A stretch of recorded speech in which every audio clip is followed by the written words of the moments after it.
but we want to give as much information as we possibly can at this point in the investigation. I will also be remiss if I didn't extend my condolences to the family and friends of this young man who lost his life here today.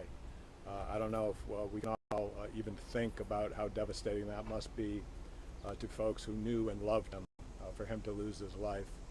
With that being said, last night around 8:20 p.m. or so, the police department received a call for a person who was suicidal.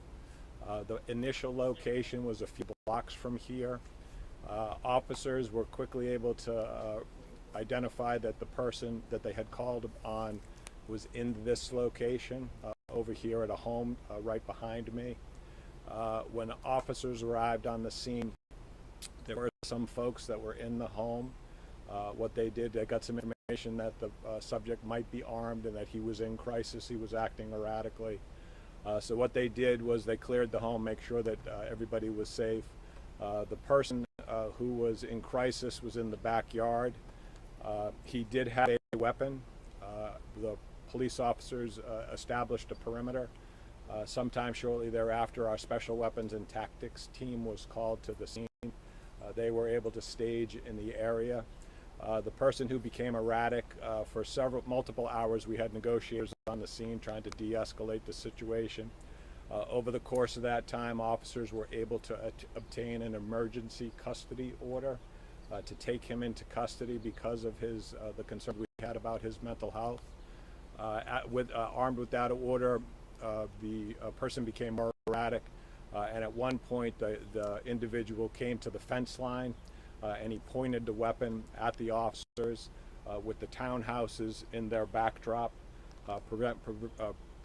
presenting a danger not only to the officers but others who may have been in those homes. And unfortunately, officers fired and the young man lost his life. He remained here on scene. So with all of that being said, those are the details that we have right now. The person who is deceased is 22 years of age, and our public information officer will be giving more details about him as the investigation proceeds. I have asked what's called our critical incident response team to come in and investigate this. For those of you who don't know, our critical incident response team is an independent group of police organizations, police investigators who will come in. They will investigate this incident. They will gather all the information, any video related to this. They'll present it to the Commonwealth's attorney, and she'll make a decision on the validity or whether if there any criminal charges are necessary in this case. And that's what I have. Yes.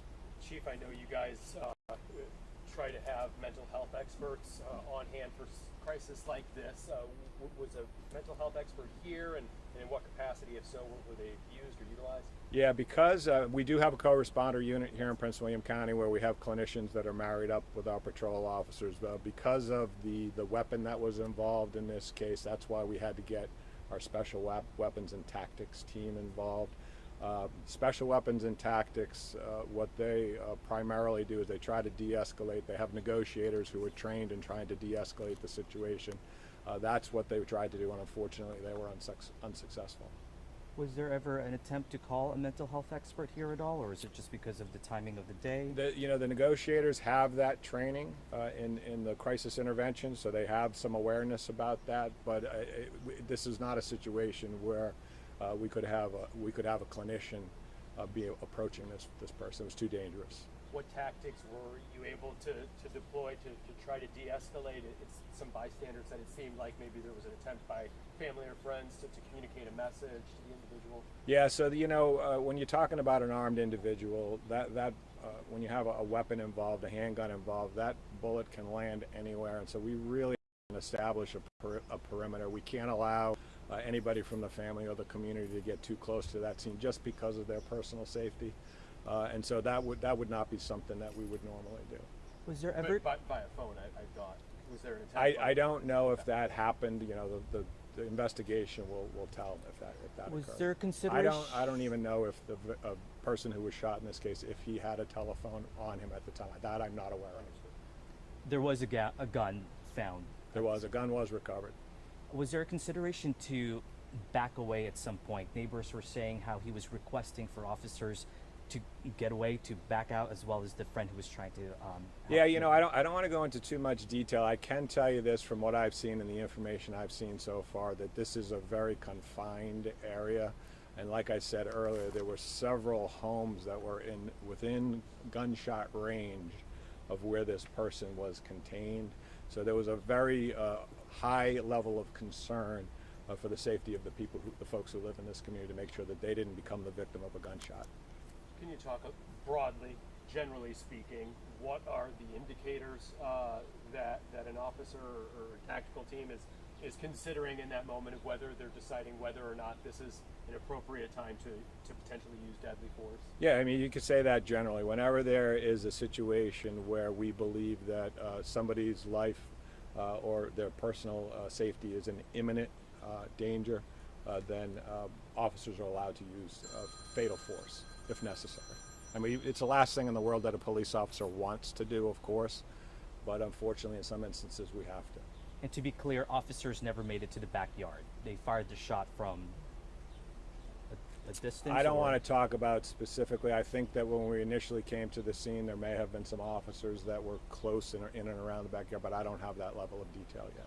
But you said he was at the fence line and pointed what appeared to be the gun towards an officer. Yes. With a long gun or rifle? No, he had a handgun. The officer that fired the We did. Special weapons and tactics teams are armed with long guns. Some of them. Is there body cam footage, and will it be released? So there is some body-worn cam footage, and so we will make a determination based on public interest whether or not we will release. If that does occur, it'll be in the next several weeks. Any changes to, my last question is, as far as the co-responder program, after today, is there something that you guys can take away to potentially change policy, or when someone might be available or when someone might be called?